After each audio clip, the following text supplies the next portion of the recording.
Now for the Distinguished Alumnus Award. This is the highest honor the Alumni Association bestows each year. It recognizes outstanding achievement in community and profession and loyalty to the Columbus Academy. There have been 38 previous recipients, a number of whom are with us today. With those past recipients among us, please stand.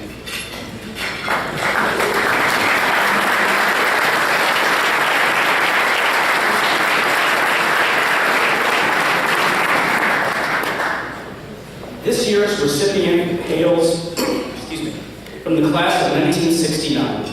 To introduce him, I'd like to ask Dr. David Hamlar from the class of 1973 to come to the podium.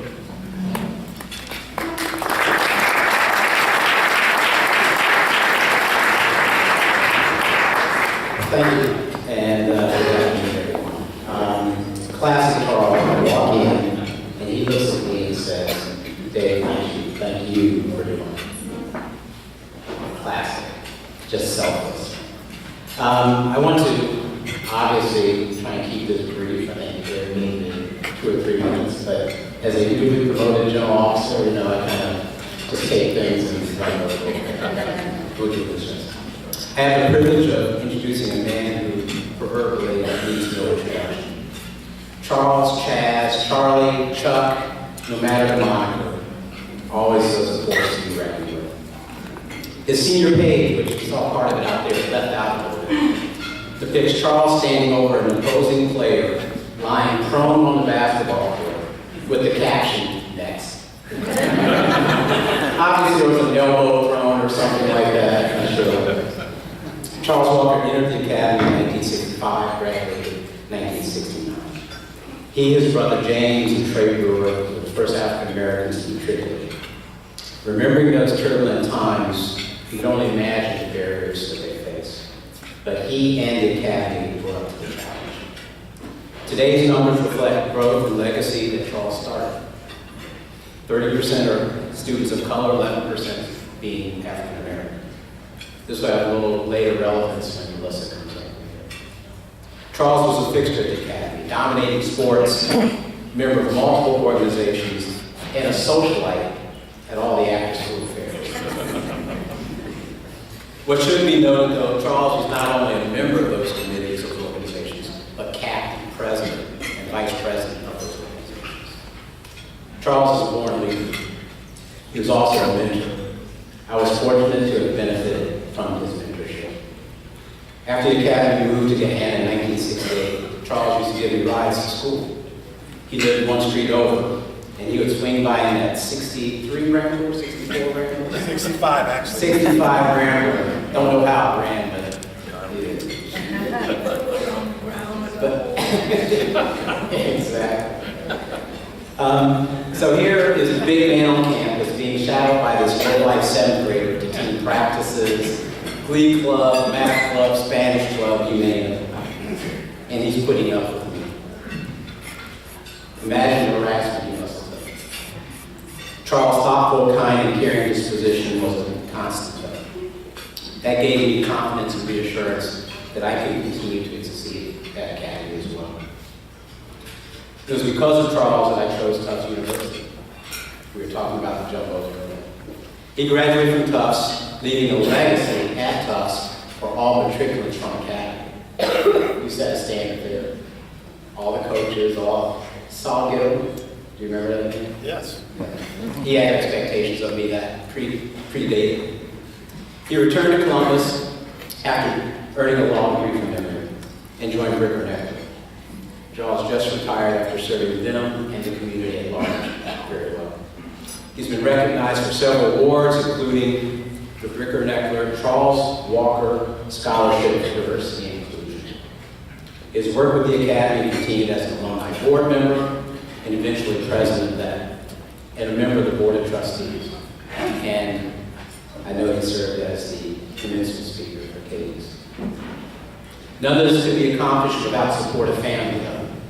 From Dad, Dr. Watson Walker, and Mom, who still resides at Oak Street, our old neighborhood. To his brother, James, who's passed, Watson, who's here. To his dear wife, Amanda, children Katie, Allison, Carlton, all are products of the Academy. I have had the honor and pleasure of knowing Charles all these years, and what he has and his family has meant to the African American and the Columbus community as a whole. He has made a difference in my life, and I'm sure he's made a lot of differences in yours. With that, I present to you Charles H. Walker, the Distinguished Alumnus of the Year.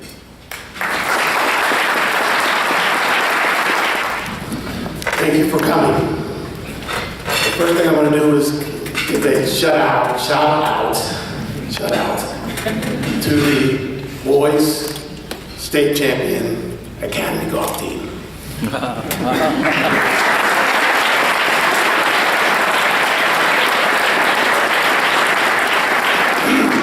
really hard to understand how much effort they put in being the best at what they do in this particular time. I'd like to also give a shout out to the girls' second place field hockey team. They didn't win it all, but we all know how hard it is to be number 2 in something. So congratulations to them as well.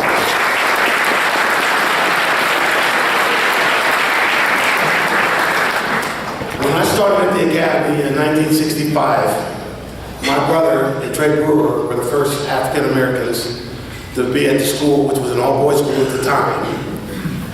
And for the first year I was there in 1965, I had a name that wasn't Charles Walker. I was either James Walker or the other one. So I want to formally introduce myself as the other one.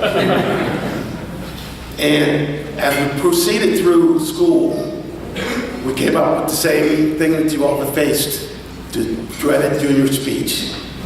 So in 1967, I had a gentleman named Professor Pike, Harvard educated, sharp as a tack, who had great communication skills, but he was saddled with being in a wheelchair.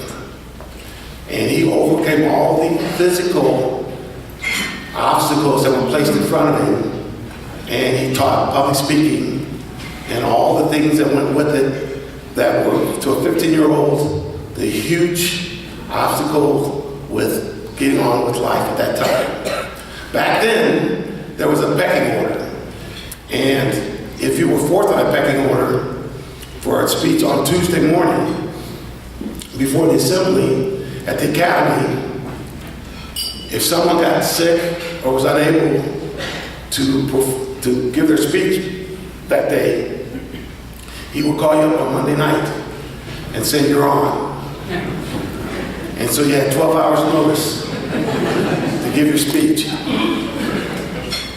And it was maybe the only time that I, as a teenager, admitted to any adult third party that I was afraid. And Mr. Pike on the telephone told me, "There's nothing to be afraid of.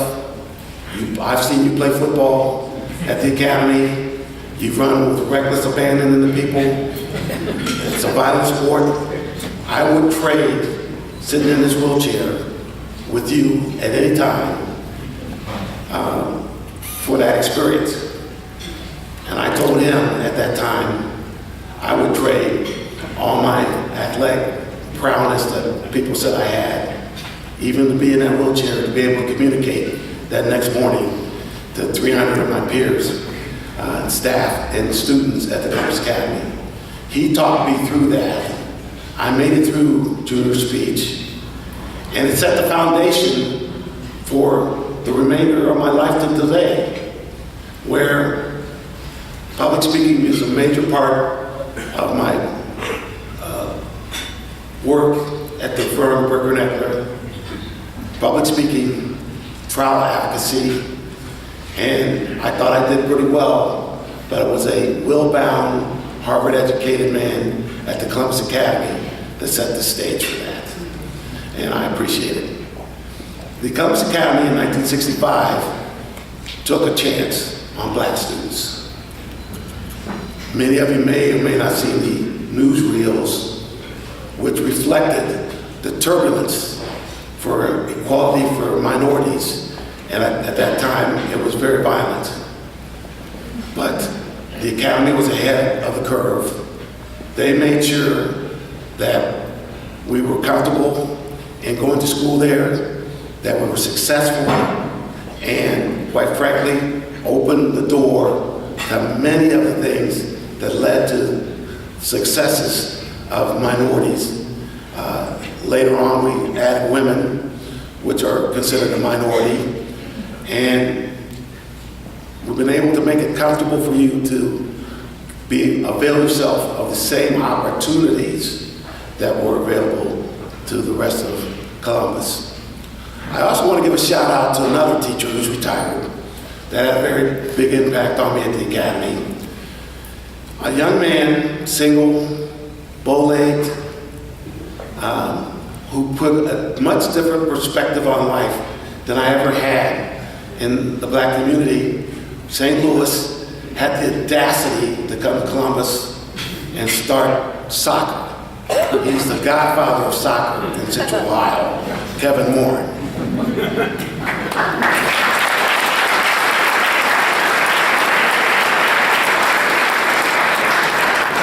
What Kevin Moore did was make English interesting. I, at the time, was somewhat conversant in iambic pentameter.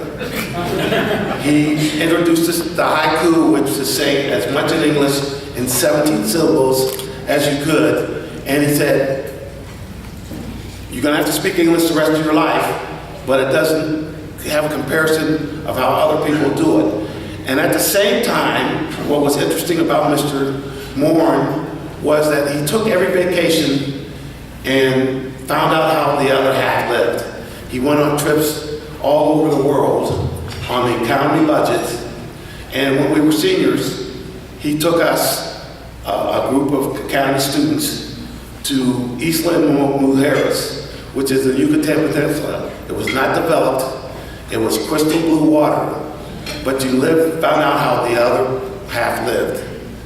And that was a very interesting time for 17 and 18-year-olds to learn the Olympic spirit. We played basketball in the village, on the court in a square. The church was in the middle of the city. The whole village came to watch us play. They thought I was Charles Barkley. And the priest was the referee of the game. We never got a call. It was a very rough game. But they appreciated us, and we appreciated them. Culturally, we really learned something as 18-year-olds about the other half live, and I appreciate Kevin Moore agreeing to take me with him. One of the highlights of that trip was that we ate barracuda on the beach. How did we get this barracuda? We didn't go to Kroger's to the fresh fruit section. We were out in a hollowed out boat, wooden boat, canoe, with a spear gun, and we caught 2 barracuda. One was approximately 40 pounds, and the other one was approximately 80 pounds. That when they flipped them in the boat, they were still alive, and their teeth were clattering about 100 miles an hour. It was pretty scary, but they ate what they caught. That was today's catch, and the whole village partook in that catch. We barbecued part of the smaller barracuda on the beach, and the rest was given to the village, and they came out to play basketball that evening with the Americans, and they learned something from us as well as we learned a lot from them. I want to finish up my discussion today. First of all, I want to make sure that I thank everyone for coming. I appreciate it. It was not necessary for you to honor me. But give a thought back.